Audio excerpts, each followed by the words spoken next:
Welcome back to Foster Your Future with Tyton. I'm your host, Tyton Brunner. If you tuned into our last episode, we explored the biopsychosocial model and how it helps us understand challenges foster youth face in higher education. Today, we're going to take it a step further. We're breaking down the specific barriers that foster youth encounter when pursuing college degrees, and most importantly, looking at real solutions that can make a huge difference. Before we dive into the material, I wanted to share this great article that I found on Psychology Today by Dr. Tiani Perkins. It is titled Powerful, Not Powerless, Barriers to Foster Youth Wellbeing. And this article highlights the systematic and individual barriers that foster youth, particularly racially marginalized children, face in their pursuit of well-being. And I'm going to break down some of the key findings. 1, prevalence of mental health issues. Approximately 60% of the over 425,000 children in the U.S. foster care system experience mental health issues such as depression, anxiety, post-traumatic stress disorder, and other behavioral problems. These challenges are often exaggerated by community stressors like chronic trauma, poverty, and lack of social support. The key point is the overrepresentation of racially marginalized youth. Black and Hispanic children make up about 44% of the foster children, despite making up only 32% of the general population. This huge disparity is attributed to factors like socioeconomic status, race, gender, and systematic discrimination.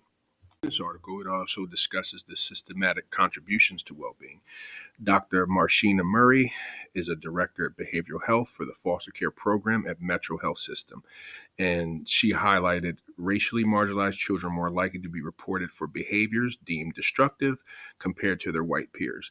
This leads to disproportionate referrals for punitive interventions, contributing to the school-to-prison pipeline. Additionally, the lack of diversity among mental health counselors can result in distrust among racialized foster youth, further hindering their access to effective care.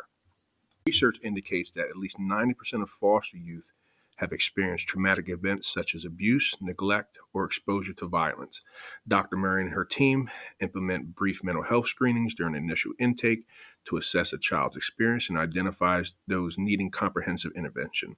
They employ culturally informed models of trauma to address the specific needs of racially marginalized youth, acknowledging the impact of systematic oppression and historical trauma. Dr. Murray emphasized empowering foster youth by focusing on the factors within their control and enhancing their critical awareness of systematic issues.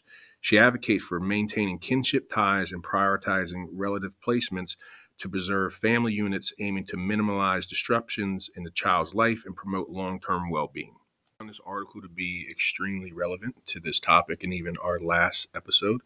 1, because it does address those individual and systematic barriers. The main goal is trying to implement trauma-informed and culturally relevant care practices, being crucial in the needs for this vulnerable population. Now that we got that gem out of the way, which is a beautiful article, I will have it linked in the description as well as a QR code for access to it. Now is the time that we move on and talk about the 4 biggest challenges foster youth face when they step onto a college campus. 1 is financial struggles. 2, emotional and mental health needs. 3, lack of mentorship and or role models. And 4, stigma and social perceptions.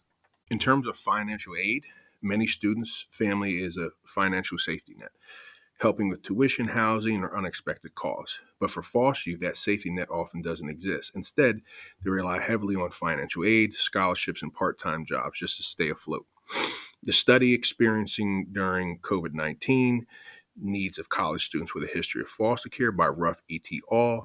Highlights the fact that financial insecurity, as it was the most essential need for foster youth during the pandemic. Participants reported struggling with housing, tuition, food insecurity, and emergency funds due to the pandemic.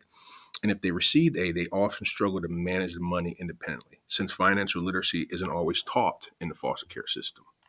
Literacy, I remember growing up, and that's something that I never touched upon, whether I was in high school or I was meeting with my caseworker. That was an area we never discussed. It was more so of other areas of life, but I feel that if that's something that we can incorporate to help students manage their money and learn how to do taxes, like I talked about in the last episode, even buy a car, finance a house, those things are huge for this population. With that being said, I want you to imagine trying to focus on studying while also wondering where you'll sleep during winter break. That's reality for many students aging out of the system. I've experienced that with many students that I've talked to and worked with over the years, where you want to do so well, but then there's that thought in the back of your mind, where's my next meal? Where can I lay my head to rest? And we spoke on that in the first episode briefly, but that's a main key thing that students need. They need that sense of security. Backtrack a little bit, and I just remembered something. A big key thing is the driver's license. I didn't get my driver's license till I was almost in my late 20s, right?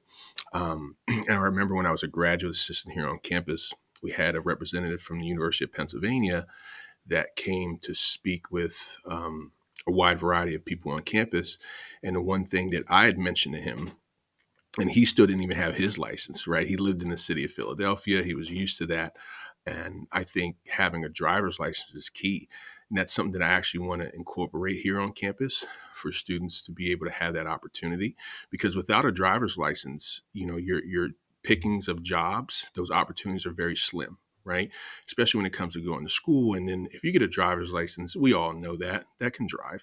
You get that sense of independence.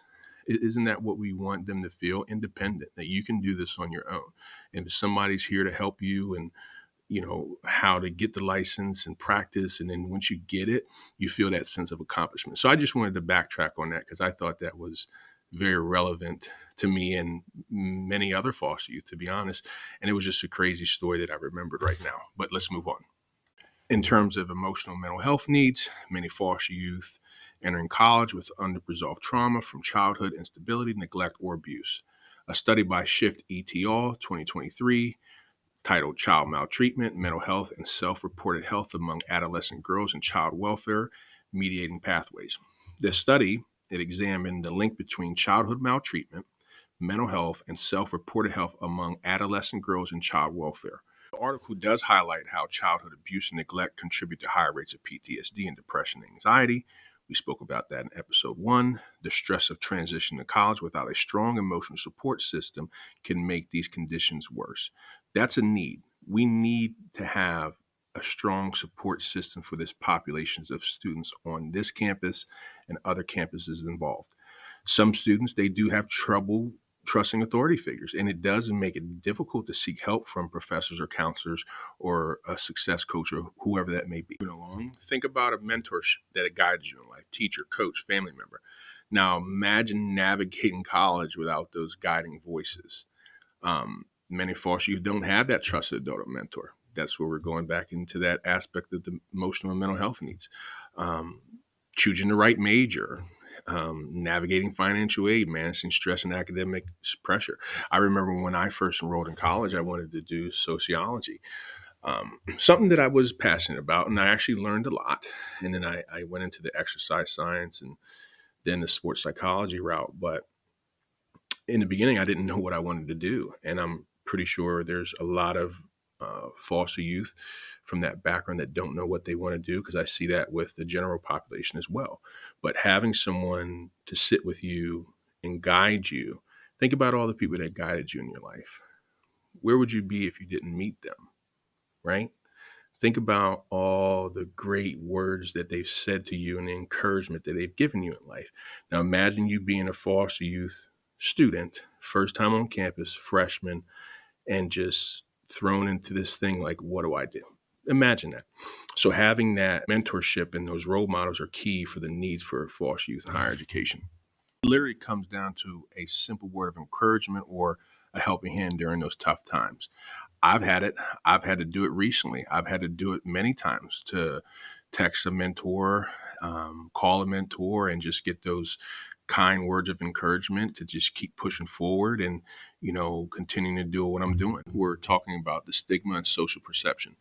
The stigma surrounding foster care can make students feel isolated, judged, or ashamed of their past. Some students avoid telling others they were in the system. Others face microaggressions or misconceptions, like people assuming they had behavioral problems simply because they were in the system. And the stigma can lead to self-doubt and imposter syndrome, what we talked about in our first episode. Step in someone else's shoes again. So I want you to imagine hearing someone say, wow, you were in foster care? You don't seem like it. Those are the types of comments that reinforce harmful stereotypes and make it harder for foster youth to feel confident in their own achievements. So now that we've outlined the challenges, let's talk about some solutions. Because real change happens when awareness leads to action. In terms of expanding financial support, we have the Foundation Scholars on the Penn West California campus, and there's also similar programs with universities across the United States. Many universities now offer tuition waivers, scholarships, and emergency funds specifically for students from foster care background. I know in the state of Pennsylvania, and you will have the QR code, and it will be linked in the description. It's called PA Foster Independence Tuition Waiver, Foster Ed program that we have for foster youth in the state of Pennsylvania. Part of that financial support would be year-round housing. We offer that with the Foundation Scholars. If students are enrolled full-time during the summer, we take care of their housing from a gracious donor, and it helps them keep on track for graduation. We also try to make sure they have some sort of housing or stability during academic breaks, whether it's winter or spring, even Thanksgiving and Christmas. Secondly, ensuring that counseling centers are equipped to support students with traumatic histories, possibly creating peer support groups, connecting foster youth with others with shared experience can combat isolation and build resilience among this population. Faculty and staff training, educating people on the unique needs of foster youth can create a more understanding and supportive academic environments. Another solution would be dedicated mentorship programs with faculty members, alumni, or community leaders can help.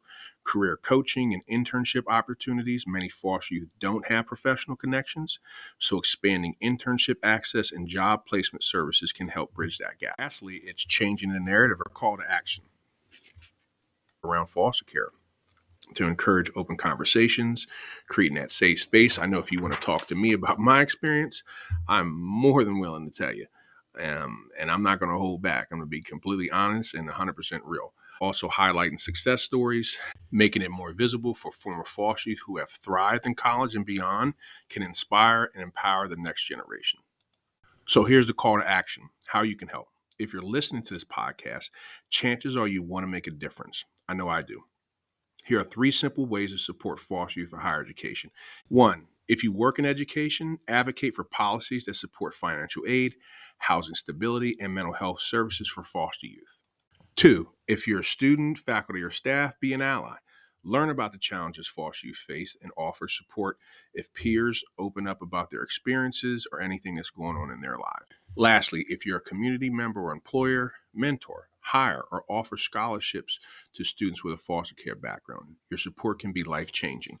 And with that being said, I found this cafe. It's called La La Land Kind Cafe. They have locations in Texas. They have locations in California. And what is cool about their story is they started in 2017 and they had a vision that was initially known as We Are One Project, and now it's called the La La Land Foundation. The mission was to simply provide valuable support and opportunities for fostering youth and individuals in need. So what's cool about them is they offer paid internships, support services, life skills training, mentorships. This is something that we're looking for in terms of giving these students and young adults from this population a chance. In 2019, their vision took a tangible form with the opening of their first La La Land Kind Cafe. They wanted to embrace teach a person to fish philosophy, as we all know. Their founder launched the cafe not just as a place to get a meal, but as a platform for change. The cafe offered paid internships specifically designed to help youth transition from foster care into adulthood. I would like to visit this place. I need to see what this is all about. I will have the link in the description. I will also have the QR code, and they got some nice merch. I think I might buy the merch. With that being said, to sum it up, foster youth have the potential to achieve incredible things in life when they're given the right support systems. Education should be a pathway to empowerment, not an obstacle.